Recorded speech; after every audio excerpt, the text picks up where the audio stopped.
Speaker number 3, Latrice Ross.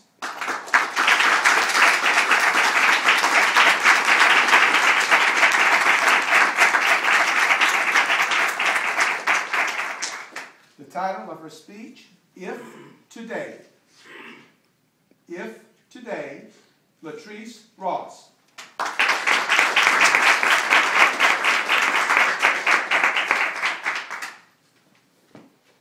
Imagine waking up one morning and being given undeniable and irrefutable information that this particular day will be your last day to live. Mr. Contest Master, fellow Toastmasters and guests, if this happened to you and you knew that today was your last day to live, what would you do? Well, I was confronted with this thought when I asked a close friend of mine who'd recently been diagnosed with cancer how it felt for someone to tell you that there's a strong possibility that you're not going to make it. To have someone place an expiration date on your existence. And when my quick-witted, sharp-tongued, insightful friend Barbara replied by asking me how it felt masquerading through life acting as if you're not going to die, well, I realized in that instant that although scientists might predict that my life expectancy is 80.1 years, the fact of the matter is my next breath is not promised to me. And that evening, as I left Barb's house, contemplating how confronting death puts living in perspective, I decided that I would begin to explore all the wonderful richness that life has to offer by living each day to the fullest, by cultivating the art of thankfulness into my existence, and by becoming an active participant in building my life's legacy. Now, I like to compare life to a train ride. We board this train at birth wanting to cross the continent because we have in our minds that somewhere out there in the wild blue yonder, there's a station. And as we journey through life, we encounter various stations. Turning 18, getting our first job, getting our first real job, getting married and having children, finally getting the kids out of the house and off to college. But ultimately, after years of late nights at the office, missed dinners, birthdays, and anniversaries, we arrive at that holy grail of stations, retirement. But wait, all too late we realize the sad truth of our lives. There never was a station.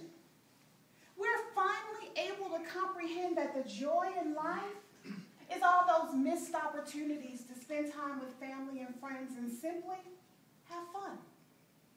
Irma Bombeck put it best when she said that life is not intended to be a journey to the grave where we arrive safely in a pretty and well-preserved body, but instead, we should skid in broadside, thoroughly used up, totally worn out, loudly proclaiming, "Woohoo! What a ride!" And finally, with our focus on the journey instead of the destination, we can finally comprehend that in each of our life experiences, whether it be joyful, stressful, or somewhere in between, that there exists countless reasons to be thankful. Melody Beatty, in her book, Gratitude, Affirming the Good Things in Life, says that thankfulness unlocks the fullness of life because it turns what we have into enough and more. It turns denial into acceptance.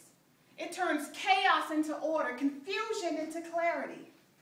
Thankfulness can turn a simple meal into a feast, a house into a home, a stranger into a friend.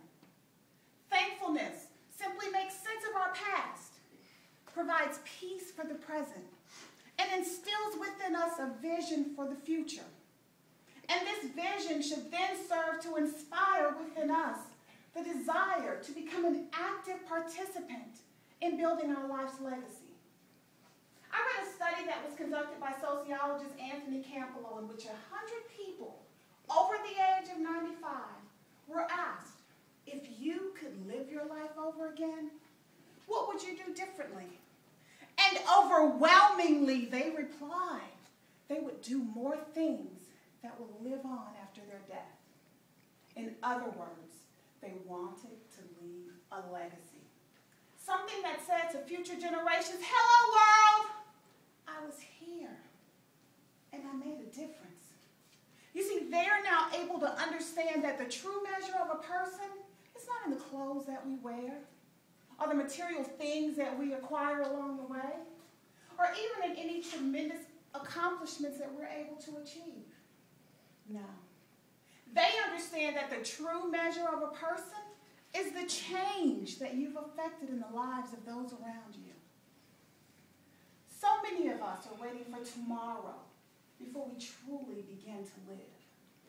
The only problem with this philosophy is that far too often, for far too many, tomorrow never comes. Remember my friend Barb? Well, in November of 2008, she was diagnosed with cancer. And on September 2nd, 2009, after months of chemotherapy, she learned that the cancer had metastasized to her brain. She celebrated her 52nd birthday on September 13th by being placed on hospice care. And on October 2nd, 2009, at approximately 5:30 p.m., Barb's tomorrows ran out. That was her last day to live. But don't be sad or somber for Barb, because as she would often say, don't get it twisted, because she lived each of her days to the fullest. She practically perfected the art of thankfulness, and her tremendous legacy of love and generosity will last for generations to come. But the question that begs to be asked here today is, are you doing those things? And if you're not, why aren't you? Understand that you've been given the opportunity to consider life if you knew. You're not able to decide how or when you'll die, but you can decide how or when you truly begin to live. Make it now, because this very moment is your life. Treat it like it was your last. Respect it like it might be your last, because one day it will.